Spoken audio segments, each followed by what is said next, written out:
आजच्या शुभवर्तमानातील चमत्कार म्हणून लोक किती उतरले? ओच म्हणलो प्रवादी. आमच्यामध्ये आलेला उदयास आलेला हा संदेश का, तो संदेश त्यापेक्षा महान होता, तो देव होता. योहानाच्या शुभवर्तमानात येशू ख्रिस्त काय सांगत आहे? आजचं पहिलं वाचन आणि शुभवर्तमानाच्या पाठभूमीतून, मी भाकर जीवनाची स्वर्गीय भाकर मी भाकर जीवनाची स्वर्गीय भाकर मी. आशिया खंड, आफ्रिका खंड आणि लॅटिन अमेरिका ह्याचा सर्वे केल्यानंतर 5 मिलियन लोक दरिद्रीच्या रेषेखाली आहेत, बिलो पॉवर्टी लाईन. 5 मिलियन लोक. प्रत्येक वर्षी 15 मिलियन लहान बाळं कुपोषणामुळे मरण पावलेले आहेत. त्याला खायला अन्न मिळत नाही म्हणून 15 मिलियन लहान बाळं मरण पावलेले आहेत. आणि म्हणून आजच्या पहिल्या वाचन आणि शुभवर्तमानाच्या पार्श्वभूमीतून मी म्हणू इच्छितो, आचार्य विनोबा भावे म्हणतात, भूक लागल्यानंतर मनुष्य जेवतो. आपल्या प्रकृतीसाठी ती झाली प्रकृती. भूक लागतो तेव्हा मनुष्य जेवतो. भूक लागलेली नाही, घरामध्ये कोठारामध्ये भरपूर आहे, स्वार्थी वृत्ती, तरी तो खातो. पोट भरलेला आहे तरी तो खातो. ही झाली विकृती. माझ्याकडे अर्धी भाकरी आहे आणि या अर्ध्या भाकरीतील चतकोर भाकरी मी दुसऱ्यांची भूक भागविण्यासाठी त्यांच्या घशात घालतो. ही झाली संस्कृती. आणि आजची उपासना आपल्याला ही संस्कृती शिकवत आहे, दुसऱ्यांना देण्यासाठी आणि चमत्कार घडवून आणण्यासाठी. कवी केशवसूत काय म्हणतात? तुम्हाला, मला, सगळ्यांना आणि जे माझं प्रवचन ऐकणाऱ्या त्यांना, चतकोर माझी भूक, चतकोर माझी भूक, खादाड माझे पोट. आणि या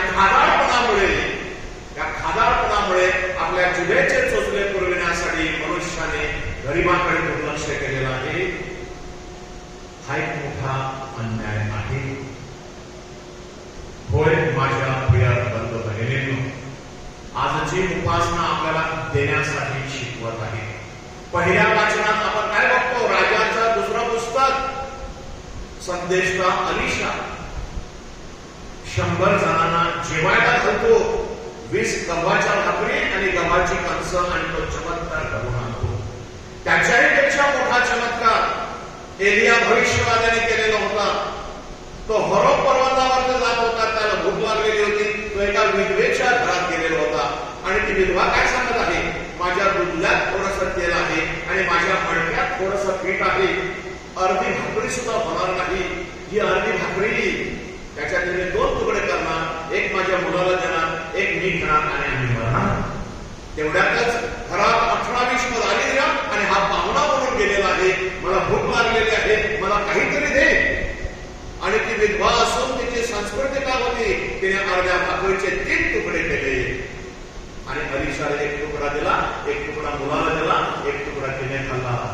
आणि अलिशाने आशीर्वाद दिला, आजपासून तू मरेपर्यंत तुझ्या दुधातलं तेल आणि तुझ्या मडक्यातलं पीठ कधीच संपणार नाही. मोठा चमत्कार. इंग्रजीमध्ये असं म्हणतात, where there is love there is great sharing and where there is great sharing there is great miracle. जिथे मोग असणार, जिथे प्रेम आहे, तिथे आपण वाटतो, आपण द्यायला शिकतो. आणि जिथे आपण द्यायला शिकतो, वाटतो, तिथे मोठा चमत्कार घडून येतो. मी मराठी मीडियम मध्ये शिकलेलो आहे. 4थीला असताना आम्हाला पेरूची गोड लागलीच गोड, पेरूची गोड लागलीच गोड हा धडा होता. आणि त्या धड्याने आम्हाला जीवनाचा धडा शिकवला. आई मालवणच्या बाजारात गेली होती आणि आईची परिस्थिती गरीब असल्यामुळे, आई विधवा असल्यामुळे आईने एकच पेरू आणलेलं होतं. घरात 4 तोंड खाण्यासाठी आणि आईचं तोंड 5वं.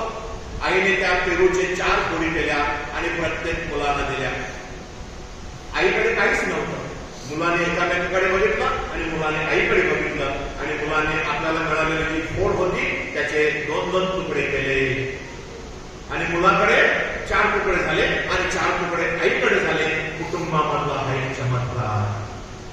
आज आम्ही शेपाय, शमाय, आजो, आजी, माय आणि पाय हा 34 संभ्रमतात. आमच्या घरामध्ये असाच मोठा चमत्कार घडून येतो. क्रिसमसच्या दिवशी, नवीन वर्षाच्या दिवशी, आमच्या बर्थडेच्या दिवशी जीन्सची पॅन्ट काय, चटकणारा शर्ट काय, शूज काय, परंतु आई आणि वडील तेच कपडे, त्यांचा त्याग, त्यांचं प्रेम, त्यांचं मोग, त्याला तुलना नाही माझ्या प्रेरक धरणीनो. पण आमचं कमिनेल असू दे, आमचं बाल्टिंग असू दे, मग सोन्याची चैन काय आणि ब्रेसलेट काय, सोन्याची अंगठी काय आणि प्रथम कमिनेलला सायकल काय, कोण देते हे आम्हाला? आई वडिलांच्या त्यागातून आणि आई वडिलांच्या कष्टातून. हा घरातील मोठा चमत्कार. कारण ते मोडायला शिकलेले आहेत आणि वाटायला शिकलेले आहेत, ते द्यायला शिकलेले आहेत. आणि म्हणून आजचं शुभवर्तमान आपल्याला देण्याचा चमत्कार सांगत आहे. लहान मुलाकडून आपण शिकायला पाहिजे. इथे एक मुलगा आहे आणि त्याच्याकडे 2 मासोळ्या आणि 5 भाकऱ्या आहेत आणि 5000 दाबले. दुसऱ्यांचं गलती केलेली नाही, सगळे जेवले आणि 12 सोडले उरले. आता थोड्या